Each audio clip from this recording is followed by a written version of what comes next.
E aí galera, vamos dar continuidade aqui ao nosso estudo de equações diferenciais, certo? E na aula de hoje a gente vai ver o último tópico referente às equações diferenciais ordinárias que a gente está estudando. E esse último tópico, uma forma da gente resolver, então é uma forma que é alternativa da gente encontrar a solução de uma equação diferencial ordinária, certo?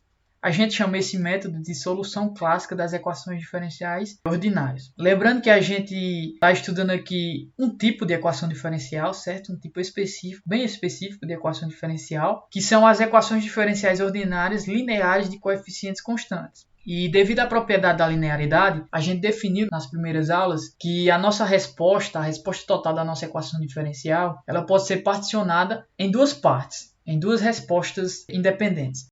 Uma que a gente chama de resposta de entrada nula, e a gente viu qual é o significado físico e como operar matematicamente para encontrar essa resposta. E a outra resposta que a gente atribuiu ao nosso y de t, né, que é a solução total da nossa equação diferencial, é a resposta de estado nulo, que a gente também viu qual é o significado físico dela e como operar matematicamente com ela. Lembrando que a operação para encontrar esse tipo de solução é aquela convolução que a gente viu. Nesse método da solução clássica das equações diferenciais, alguns dos conceitos que a gente viu anteriormente, eles também vão ser aplicáveis aqui. Então, alguns daqueles procedimentos, eles vão ser aplicáveis, principalmente se tratando dos procedimentos que a gente viu para a resposta de entrada nula. Mas, em geral, esse método, ele é bem mais simples porque permite a gente encontrar a nossa solução da equação diferencial de uma forma bem mais fácil, certo? De uma forma bem mais prática. Principalmente quando a gente fala da nossa resposta forçada. A gente também vai dividir a nossa resposta total em duas, mas uma vai ser a resposta natural e a outra vai ser a resposta forçada. Então elas recebem aqui denominações diferentes do que a gente vem dando, justamente por ser um método diferente do que a gente estava adotando também, certo?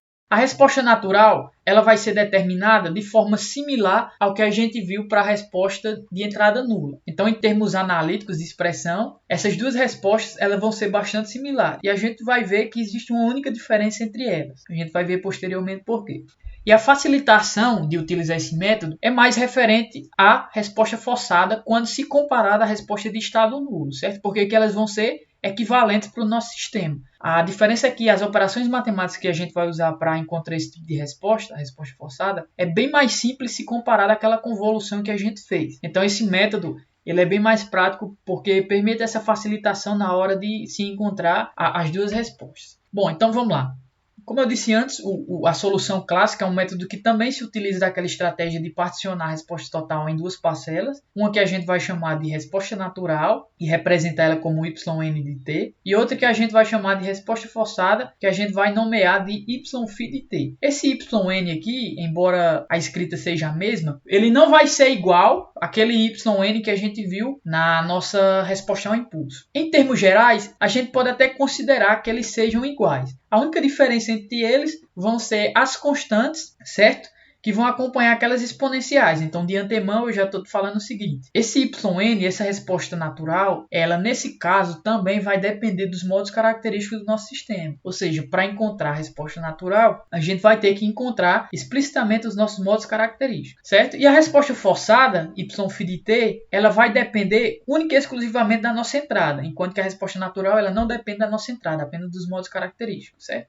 Existe uma condição para a gente utilizar esse método. E essa condição é que esse método só é aplicável para determinados tipos de entrada. E, em geral, esses tipos de entrada que a gente vai adotar, a gente vai restringir as entradas excepcionalmente a funções exponenciais, polinomiais e senoidais, certo? Então, quando a gente tiver esse tipo de entrada para o nosso sistema, na maioria das vezes a gente vai ter esses tipos de entradas para o nosso sistema, então a gente pode aplicar a solução clássica, certo? Então a gente vê que a resposta forçada ela vai depender diretamente da nossa entrada. Bom, a nossa resposta natural, como eu disse, ela depende diretamente dos nossos modos característicos, então a forma de se encontrar essa resposta natural é similar àquela que a gente viu na resposta de entrada nula, ou seja, a gente tem que definir quem é o nosso polinômio Q de D, certo? É o polinômio característico, encontrar suas raízes características e dependendo do formato dessas raízes características, a gente vai ter um tipo de expressão analítica associada a essa resposta natural. Então, por exemplo, se a gente tem raízes reais e distintas, nós teremos, para cada raiz real e distinta, um modo característico associado a ela. De modo que, quando eu somar todos esses modos característicos, na presença de certas constantes, a gente vai ter a nossa resposta natural, certo? Em termos de expressão, ela vai ser igual à resposta de entrada nula. A única diferença vai ser quanto a essas constantes, porque essas constantes, nesse caso aqui, também vão depender das condições iniciais. E a gente já pode inferir que as condições iniciais para a nossa solução clássica, ela é dada diferente de como foi dada para aquela metodologia que a gente usou com resposta de entrada nula e de estado nulo, certo? E essa diferença basicamente é quanto à função a qual essa condição inicial está associada. Quando a gente viu resposta de entrada nula, as condições iniciadas elas estavam associadas à nossa resposta de entrada nula, certo? Então a gente achava lá o y0 de t e a gente tinha as condições iniciais de, por exemplo, y0 de 0, y0 ponto de 0 e assim por diante. y0 2 pontos de 0, certo? As condições iniciadas elas estavam atreladas única e exclusivamente à nossa resposta de entrada nula. No caso do nosso método clássico de solucionar equações diferenciais, essas condições iniciais elas não vão ser mais referentes à nossa resposta natural, certo? Que é equivalente à resposta de entrada nula.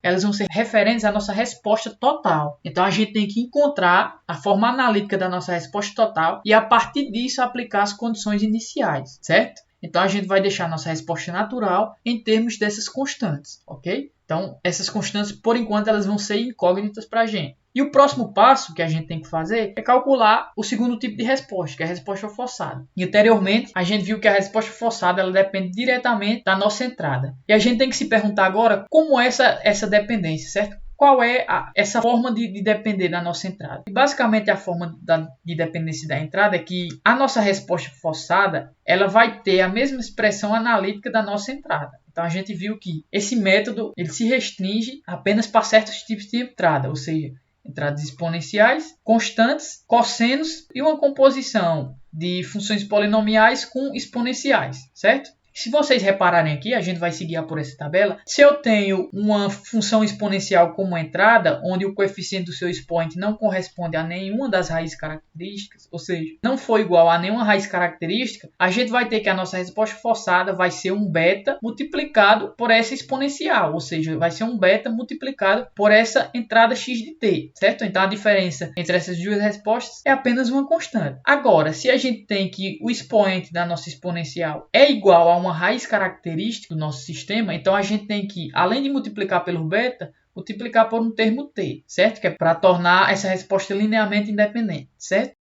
Se a gente tiver uma entrada que é uma constante, a nossa resposta também vai ser uma constante, ou seja, vai ser uma função do mesmo tipo. E o mesmo ocorre para os outros tipos de entrada. Se for um cosseno, a gente também vai ter um cosseno como saída. A diferença é que existe uma constante beta aqui. Então, o nosso problema aqui consiste basicamente em encontrar essa constante, certo? Dado que a gente conhece a entrada x de t. Então, conhecendo a entrada x de t, através da tabela a gente pode inferir qual a resposta associada àquele tipo de entrada. E a gente sabe que a diferença entre essa resposta e essa entrada, na maioria dos casos, vai ser apenas uma constante. Então, a gente tem que encontrar quem é essa constante. Como é que a gente vai fazer isso? Bem, conhecendo quem é a expressão do nosso yφ de t, a gente sabe que ela é solução dessa equação diferencial, então a gente pode substituir dentro dessa equação diferencial, sem problema algum, essa função yφ de t. De modo que, quando eu tomar as derivadas que essa equação diferencial tem, tanto para a nossa resposta forçada quanto para a nossa entrada, a gente vai ter que a expressão do lado esquerdo ela vai ser igual analiticamente, certo? A nossa expressão do lado direito. Ou seja, já que existe uma relação entre a nossa função de entrada e a nossa função de saída para o caso da resposta forçada, se existe essa similaridade, se eu tomar as derivadas em ambos os casos, a derivada ela é um operador que não altera diretamente o tipo de função, certo? Então, se eu derivar um polinômio, ele continua um polinômio. Se eu derivar uma função trigonométrica, ela continua uma função trigonométrica, no caso de senos e cossenos. Se eu derivar uma constante, ela vai continuar sendo uma constante, embora seja zero, mas também é uma constante. Então, a fórmula analítica nesses dois casos, tanto do lado esquerdo quanto do lado direito, elas serão similares. A única diferença vai ser quanto aos coeficientes que acompanham cada termo dessa expressão, certo? Então, por exemplo, se eu tenho que a minha entrada é um polinômio, ok? Eu sei que a minha saída também vai ser um polinômio, no caso da resposta forçada. Então, se eu tomar as derivadas do polinômio, tanto do lado esquerdo quanto do lado direito, isso vai me resultar também em um polinômio. E a gente tem que duas funções polinomiais são iguais se e somente se os coeficientes correspondentes aos termos correspondentes eles forem iguais. Então, eu tenho que o coeficiente do termo quadrático de um lado tem que ser igual ao coeficiente do termo quadrático do outro, certo? Então, através da igualdade desses coeficientes, a gente encontra quem são essas constantes que acompanham a nossa resposta forçada, certo? Esse método que a gente está vendo aqui, que eu estou descrevendo para vocês, é chamado de método dos coeficientes indeterminados. Ele é usado para encontrar essas constantes que acompanham a resposta forçada, certo? No caso da resolução pelo método clássico das equações diferenciais. Então a gente vai ver aqui um exemplo que aborda os dois casos que a gente viu, a resposta natural e a resposta forçada, e a gente vai ver como operar matematicamente com eles, certo? Então a questão que a gente vai fazer nos dá a seguinte equação diferencial: d2 mais 5d mais 6 da função y, certo? Então a derivada segunda mais 5 vezes a derivada primeira mais 6 vezes a própria função y é igual à derivada primeira de x de t mais o próprio x de t. Então a questão ela já nos dá aqui explicitamente quem é o q de d e quem é o polinômio p de d. E quer que a gente encontre a solução da seguinte equação diferencial. E ela diz que modela um determinado sistema que não interessa para a gente. Ele nos dá aqui a entrada x de t, é uma função polinomial. Então, sabendo disso, a gente já pode inferir sem problema algum que a nossa resposta forçada também vai ser uma função polinomial. E dá aqui duas condições iniciais, porque é uma equação diferencial de segunda ordem. Uma referente à nossa função da nossa resposta total e uma referente à derivada dessa resposta total, ambas no ponto zero, certo? Então, qual é o primeiro passo? Eu vou reescrever aqui quem é a nossa equação diferencial. Então, d2 mais 5d mais 6 da nossa resposta y de t é igual a d mais 1 da nossa resposta x de t. Essa é a nossa equação diferencial. De novo, esse é o q de d e esse aqui é o p de d, certo? A gente tem que primeiramente encontrar quem é nosso yn de t, sendo yn a nossa resposta natural. Então, quem é yn? Bom, a gente viu que o yn depende diretamente dos nossos modos característicos. Então, a gente vai ter que encontrar primeiramente quem são as raízes características do nosso sistema. Então, Q de lambda é igual a 0. Isso implica que a gente vai ter lambda ao quadrado mais 5 lambda mais 6 igual a 0. As raízes desse polinômio vão ser lambda igual a menos 2, lambda igual a menos 3. Então, a gente vai ter, como são raízes reais e distintas, certo? A gente vai ter dois modos característicos. Então, yn de t é igual a k1 exponencial de menos 2t mais k2 exponencial de menos 3t. Como é que a gente acha k1 e k2? Só substituir as condições iniciais, certo? Não, na verdade está errado porque as condições iniciais não dizem respeito à nossa resposta natural, certo? Elas dizem respeito à nossa resposta total. Então, a gente vai deixar a nossa resposta natural em termos dessas constantes, certo? Então, essa é a nossa resposta natural. Próximo passo, a gente tem que encontrar a nossa resposta forçada. A nossa resposta forçada ela vai depender diretamente da entrada, certo? Então, se x de t é igual a 6t quadrado, ou seja, é um polinômio, a gente tem que y' de t vai ser igual a quem? A um beta 2t quadrado mais beta 1t mais beta 0. E por que ela vai ter esse formato? Bem, porque como a nossa entrada é uma função polinomial, é um monômio de segundo grau, a gente vai ter que a expressão para a nossa resposta forçada também vai ser um polinômio de segundo grau, mas a gente está representando aqui um polinômio genérico, certo? Um polinômio completo e genérico. Então, essa é a forma mais completa de se representar um polinômio de segundo grau. E o nosso problema consiste em achar basicamente quem é beta 0, beta 1 e beta 2, certo? Qual a estratégia para a gente achar esses coeficientes? Eu disse que a gente tem que substituir diretamente na nossa equação diferencial, certo?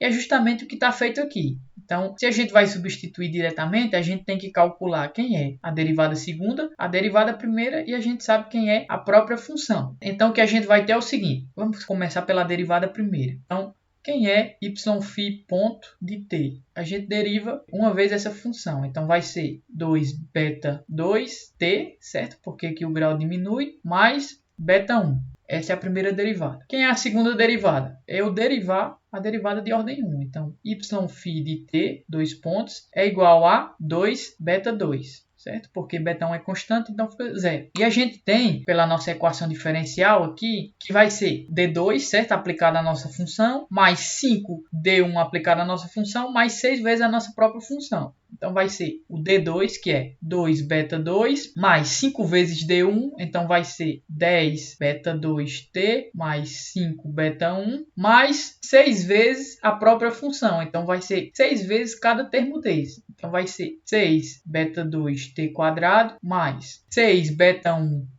mais 6 beta 0. Então, esse é o lado esquerdo da nossa equação diferencial. Vou ampliar um pouco aqui para caber o lado direito. E quem é o lado direito da nossa equação diferencial? O lado direito é eu tomar a derivada segunda da nossa entrada. Então, vai ser 12t, porque a entrada é 6t quadrado, mais a própria função de entrada. Então, mais 6t quadrado. E a gente vê aqui que, primeiro, vamos separar todos os termos que tem t de um lado, certo? Colocar em evidência, então eu tenho esse termo com t e tenho mais algum termo? Acho que não, né? É só esse 10t. Isso, tem um segundo termo aqui, que é um 6 vezes beta 1t. Então a gente pode colocar esses dois termos, o t em evidência, né? Nesses dois termos. E a gente tem os coeficientes constantes aqui, os termos constantes. Então a gente pode reescrever esse lado esquerdo da nossa equação da seguinte forma. A gente tem apenas um termo quadrático, então fica 6 beta 2t quadrado mais. No t aqui a gente tem duas parcelas, então a gente coloca no t em evidência, vamos ficar com 10 beta 2 mais 6 beta 1, tudo isso multiplicado por t, mais os termos que são constantes, que são 3. Então a gente vai ter 2 beta 2 mais 5 beta 1 mais 6 beta 0. Tudo isso vai ser igual a 12t mais 6t quadrado. E a gente tem aqui a igualdade entre dois polinômios. Então a gente tem dois polinômios só são iguais se os seus coeficientes correspondentes forem iguais. Então, para o termo t quadrado em ambos os lados, a gente vai tirar a seguinte equação. 6 beta 2 tem que ser igual a 6. Porque tem que existir aqui uma igualdade entre os polinômios, certo? Então a gente está comparando aqui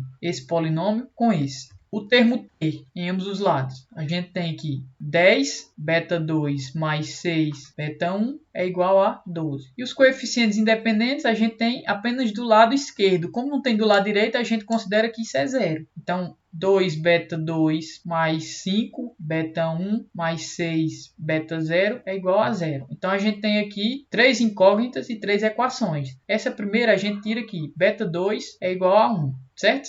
Se beta 2 é igual a 1 aqui, a gente tem que 12 menos 10 é igual a 2. Então, 6 beta 1 é igual a 2. Então, aqui a gente tira aqui. Beta 1 é igual a 1 terço, certo? Beta 1 é igual a 1 terço. A gente pode substituir essas duas constantes aqui nessa terceira equação, certo? Então, a gente vai ficar com 2 beta 1, que é 1. Então, 2 vezes 1 mais 5 vezes beta 1, que é 1 terço. Então, 1 terço. Mais 6 beta 0. Tudo isso é igual a 0, certo? E a gente vai encontrar os seguintes resultados para as constantes. A gente vai ter beta 2 eu já achei, beta 1 a gente já achou, e o nosso beta 0 vai ser igual a menos 11 sobre 18, certo? Então a gente já achou todas as constantes necessárias para definir a nossa resposta forçada. Então, yφ de t vai ser igual a quem? Vai ser igual a beta 2 vezes t quadrado. Então, vai ser t quadrado mais beta 1 vezes t. Quem é o beta 1? 1 terço. Então, vai ser 1 terço de t mais o beta 0. Só que o beta 0 é negativo, então, menos 11 sobre 18, certo? E essa é a nossa resposta forçada. Portanto, a gente tem a resposta natural e a forçada. A gente pode encontrar quem é a resposta total. Y de t é igual a yn de t mais yφ de t. Só que quem é yn? Yn é igual a k1 exponencial de menos 2t mais k2 exponencial de menos 3t mais toda essa expressão que a gente acabou de encontrar lá acima. 1 terço de t menos 11 sobre 18, certo? Então, essa é a expressão da nossa resposta total. Agora, a gente só tem que encontrar quem é k1 e quem é k2. Como é que a gente vai fazer isso? Agora a gente vai usar as nossas condições iniciais, certo? Condições iniciais que a questão nos deu. Vamos lá pegar quem são as condições iniciais. Então, y0 de 0 é 25 sobre 18. Então, y de 0 é 25 sobre 18. Y ponto de 0 é igual a menos 2 terços. Então, essas condições iniciais são referentes àquela função, que é a resposta total. E fazendo esses cálculos aí, operando matematicamente com esses cálculos, substituindo essas condições iniciais, a gente vai ter um sistema de duas equações, certo? Que vai nos dar as seguintes respostas para as nossas constantes. Então, K1 vai ser igual a 5 e K2 é igual a menos 3. Então, a nossa resposta total vai ficar assim. Y de t é igual a K1 exponencial, só que K1 é 5. Exponencial de menos 2t mais K2, só que K2 é negativo, então fica menos 3 exponencial de menos 3t, mais a nossa resposta forçada, que é t² mais 1/3 de t menos 11 sobre 18. E aqui a gente encontra a nossa resposta total. Okay? A gente resolveu aquela equação diferencial que a questão tinha nos dado inicialmente, certo?